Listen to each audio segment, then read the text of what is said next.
जी, अस्सलाम वालेकुम। मेरा नाम नाइम है और एएमएल प्ले बुक की ये 12वीं वीडियो है और चैप्टर 7 की ये पहली वीडियो है। इस वीडियो में हम डिस्कस करेंगे फाइनेंशियल इंटेलिजेंस यूनिट एफआईयूज़ को। शुरू की वीडियोस में आपने नोटिस किया होगा पीट को कि वो अवॉइड करता है एक सर्टेन थ्रेशोल्ड को ताकि सीटीआर जो है करेंसी ट्रांजैक्शन रिपोर्ट वो जनरेट ना हो। फिर दूसरा उसका ऑप्शन ये था कि अगर वो स्ट्रक्चरिंग डिटेक्ट कर लेते हैं जो बैंक का जो अमला है, ये बैंक का स्टाफ, वो उसे रिपोर्ट करेंगे एमएलआरओ को, और एमएलआरओ या एमएल कंप्लायंस ऑफिसर जो भी डेडिकेटेड एमएल कंप्लायंस ऑफिसर है वो सार या एसटीआर सस्पिशियस एक्टिविटी रिपोर्ट वो जनरेट करेगा और वो सबमिट करेगा एफआईयू को। तो एफआईयू कैसे काम करती है और उसे सार या एसटीआर सबमिट की जाती है वो कैसे देखते हैं, तो हम इस वीडियो में ये देखेंगे। अच्छा, सीटीआर एसएआर के बारे में हम चैप्टर 8 में डिटेल से पढ़ेंगे। मैंने कहा पहले आपको एफआईयू के बारे में बताया जाए, फिर आपको एसएआर या सार की फाइलिंग या रिपोर्टिंग जो है वो ज्यादा बेहतर तरीके से समझ आएगी। तो सीटीआर आपने देखा होगा कि वो जाती कहाँ पे, जो एमएलआरओ रिपोर्ट फाइल करता है वो सीटीआर या एसएआर या एसटीआर, ये डिफरेंट जुरिस्डिक्शन में डिफरेंट होती है, इसके नाम होते हैं, लेकिन बेसिक पर्पज या बेसिक रिपोर्ट जो है वो फंडामेंटल इनके सेम ही होते हैं। तो वो जाती कहाँ पे? एफआईयू या फाइनेंशियल इंटेलिजेंस यूनिट एक नेशनल सेंटर होता है जो रिस्पॉन्सिबल होता है रिसीव करने के लिए, एनालाइज और डिसेमिनेट वो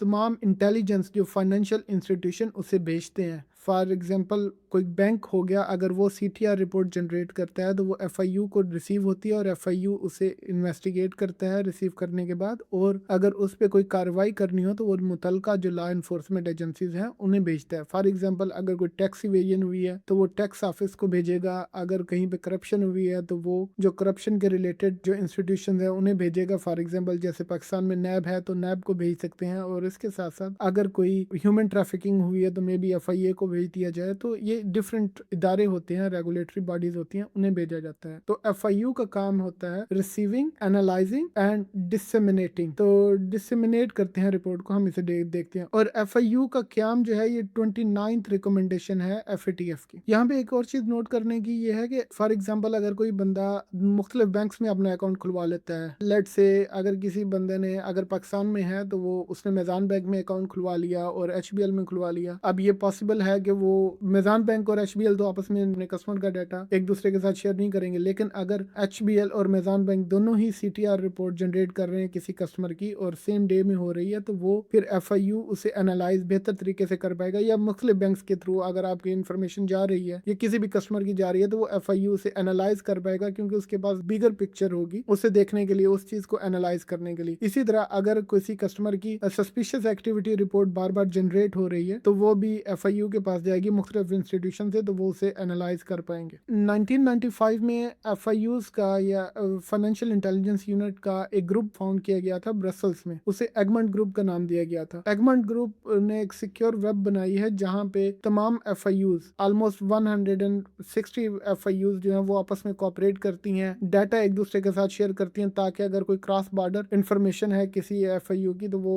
उसके साथ शेयर की जा सके। अब यहाँ पे एक चीज नोट करने की है कि अगर जैसे हमने फॉरेन पेप की मिसाल ली थी, अगर कोई फॉरेन पेप है वो किसी फॉरेन इंस्टीट्यूशन में अपना अकाउंट खोलता है, फॉर एग्जांपल अगर कोई यूके का पॉलिटिकली एक्सपोज पर्सन है और वो जर्मनी में अपना अकाउंट खोलता है, तो जर्मन जो फाइनेंशियल इंस्टीट्यूशन है उसकी रिस्पॉन्सिबिलिटी ये है कि वो अगर कोई सार या सीटीआर या इस तरह की कोई भी रिपोर्ट जनरेट होती है वो जर्मन एफआईयू को सबमिट करेगा, वो यूके की एफआईयू को सबमिट नहीं करेगा, क्योंकि वो कस्टमर जो है वो जर्मन इंस्टीट्यूशन का, और जर्मन इंस्टीट्यूशन रेगुलेटेड है जर्मन एफआईयू के साथ। अगर ये इन्फॉर्मेशन जर्मन एफआईयू के पास पहुंचती है और वो देखते हैं कि ये इन्फॉर्मेशन वैलिड है और वाकई यहाँ पे सस्पिशियस एक्टिविटी कोई है और उन्हें लगता है कि ये सिवियर है, तो वो यूके की एफआईयू के साथ शेयर कर सकते हैं।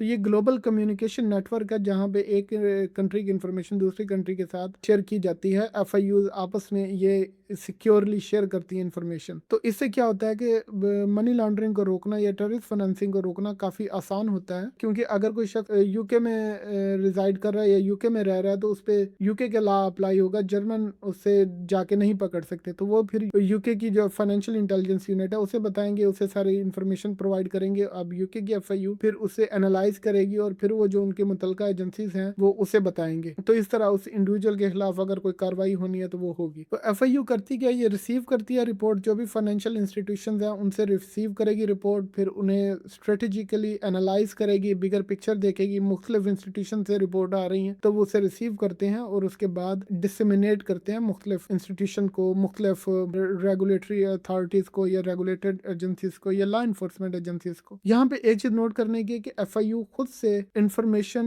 के बिहाफ पे एक्ट नहीं करती मोस्टली कंट्रीज में। हम आगे एफआईयूज के मॉडल पढ़ेंगे जहाँ पे हम डिस्कस करेंगे कि कुछ कंट्रीज में एफआईयू को ये इख्तियार है और कुछ में नहीं है। तो कहीं पे सिर्फ एनालाइज करते हैं, बाकी कुछ कंट्रीज में वो इन्वेस्टिगेट भी करते हैं और एक्टिवली पार्टिसिपेट करते हैं इन्वेस्टिगेशन में। जबकि नॉर्मल एफआईयू का काम रिसीव करना, उसे एनालाइज करना और जो भी इंस्टीट्यूशंस हैं, लॉ इन्फोर्समेंट एजेंसीज हैं, उनकी तरफ डिसमिनेट करना है अपनी इंफॉर्मेशन को। अच्छा, एफआईयू ऑपरेशन एनालिसिस करती हैं, डीप डाइव करती हैं, क्योंकि उनके पास रिपोर्ट डिफरेंट इंस्टीट्यूशन से आ रही होती हैं और साथ साथ डिफरेंट कंट्रीज से भी इनके पास रिपोर्ट आती हैं। तो वो जो उसे डिसमिनेट करते हैं, अगर कोई डोमेस्टिक लॉ इन्फोर्समेंट है तो फिर क्रिमिनल इन्वेस्टिगेशन के लिए उसके पास भेजेंगे, टैक्स अथॉरिटीज को भेजेंगे टैक्स इवेजन के लिए, अगर कोई ह्यूमन ट्रैफिकिंग हुई है तो एफआईए हो गई, या जो भी उस कंट्री की अपनी बॉडी है उसके पास ये भेजेंगे। अच्छा, एफआईयू रिसीव तो कर रही है रिपोर्ट, लेकिन उसके साथ साथ वो जो इंस्टीट्यूशन है उन्हें भी मॉनिटर करती है कि क्या वो टाइमली मैनर में जो रिपोर्ट है वो सबमिट कर रहे हैं, क्योंकि हर रिपोर्ट को सबमिट करने का एक टाइम होता है। फॉर एग्जाम्पल सीटीआर को सबमिट करने का टाइम कुछ कंट्रीज में 5 दिन है और कुछ में 7 दिन है, तो उसके अंदर अंदर रिपोर्ट सबमिट होनी चाहिए। उसी के साथ साथ एसएआर या एसटीआर जो है कुछ कंट्रीज में ड्यूरेशन है और कुछ में अगर ड्यूरेशन नहीं भी है तो वहां पे ये मेंशन होता है एज सून एज पॉसिबल। अब ये नहीं हो सकता कि वो कोई एमएलआरओ उसे 1 साल बाद या 1 महीने बाद उस रिपोर्ट को सबमिट करे, क्योंकि पॉसिबल है कि वो बंदा जो उस वक्त तक वो कंट्री छोड़ चुका हो या ऑलरेडी वो लॉन्डर कर चुका हो मनी, और उससे फिर डिटेक्ट करना काफी मुश्किल होगा, ये उसी वक्त एक्ट करना पड़ता है। तो एफआईयू इस चीज को भी मद्देनजर रखती है कि जो इंस्टीट्यूशंस हैं वो अपना